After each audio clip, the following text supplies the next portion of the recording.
Hello, John McConnon here with UnderwaterRealEstate.com and UpsideDownRealEstate.com. I'm an attorney and a broker.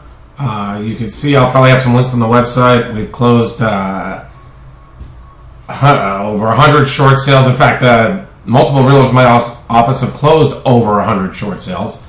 I mean, actually sold them, not like you see approval letters. I'd say we average probably 2 or 3 buyers in the past. Now we're down to one to 2 buyers, but 2, 3, or 4 buyers in the past by the time the banks approve short sales.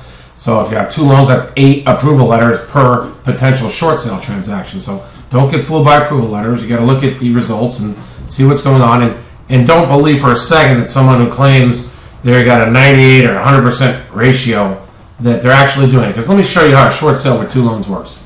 You're going to first of all have to turn over information about your assets and your income to your senior lender and your junior lender in the short sale packages. That alone is an iffy proposition, especially if you've got recourse loans, because that means that they deny it, the second conceivably could have a shot at getting all your money from you, messing up your employment situation, whatever they choose to do. So 1, it takes some strategy before you walk into a short sale. 2, generally, the senior lender only wants to give $3,000 to $5,000 to the second lender.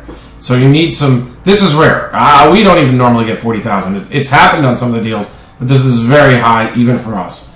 To get this first lender to give $40,000 to the second, it doesn't usually happen because of generosity. They can keep the whole thing and force a foreclosure. They're doing it probably because there's some government program. They give a little here, they'll get a little back later. But $40,000, that's a lot of money, and you need some reasons for it. Whether it's leverage, whether it's timing. Whether you let the senior know that if they don't do this short sale, they're going to get a property back that's worth less. You can send out RESPA requests, legal letters, whatever it takes. You need to help that negotiator find a reason to advise their investor to pay $40,000 over the second. That's one thing. That's letting you know that since 580B seconds are demanding a lot of money, they used to take less and then go after the people later. But more importantly now, because 580 has been out for a while and the lenders are starting to get cute, and we used to see a lot of this from seconds, but this is the first time I've seen it on a first, so I thought I'd point it out. Read this release language. This is an approval letter from Wells Fargo.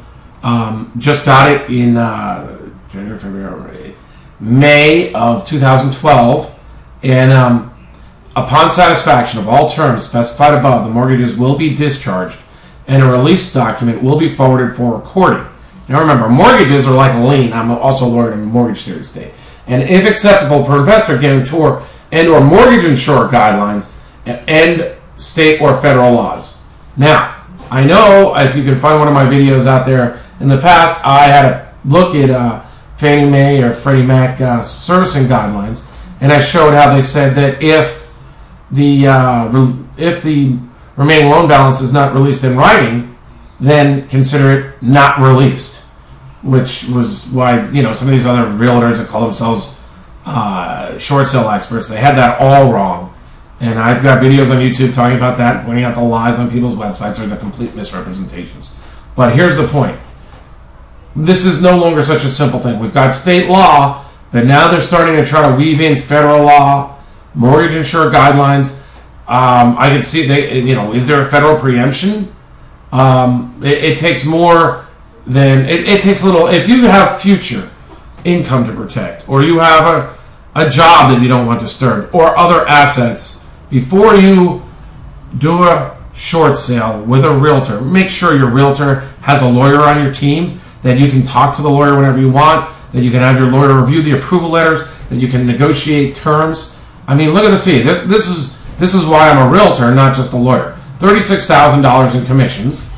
Now, that's split between the listing and the selling agent.